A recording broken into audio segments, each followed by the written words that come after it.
Buhay college student. Alas 2 pa lang ng madaling araw ay gumising na ako dahil may report ako. Kagagaling ko pa nga lang sa sakit niyan pero kailangan ng mag-aral ng doble dahil ilang araw din akong hindi nakapasok ng klase. Hindi pa nga ako masyadong magaling pero wala akong magagawa dahil ginusto ko to at kailangan magpursigi para sa mabuting kinabukasan. So, ayon nga kahit walang pumapasok sa utak ko para sa report mamaya ay pipilitin talaga may maisagot lang sa tanong ng prof. Sumasakit na nga likod ko sa kakaupo pero laban lang alaksan.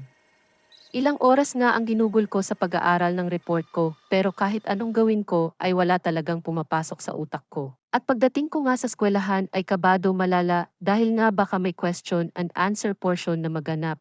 Pero sa kabutihang palad ay halos hinakot ng leader namin ang isang buong oras dahil siya lang ang nakaubos ng 45 minutes na sinundan naman ng kagrupo ko ng ikalawang nag-report. Kaya dahil sa naubusan na ng oras ay sinabi na ng prof namin na next meeting na lang yung iba, which is kami. Saka di ko rin naman masisisi ang leader namin kung natagalan siya sa report dahil umabsent ang dapat sanang ikalawang reporter at mahahabang report talaga ang nakaatas sa aming lahat. Sobrang tuwa ko nga nung sinabing next meeting na lang ipagpatuloy ang reporting namin. Hindi naman sa ayaw kong mag-report pero hindi talaga ako nakapag-aral ng maayos. Hanggang dito na lang muna at salamat sa panunood.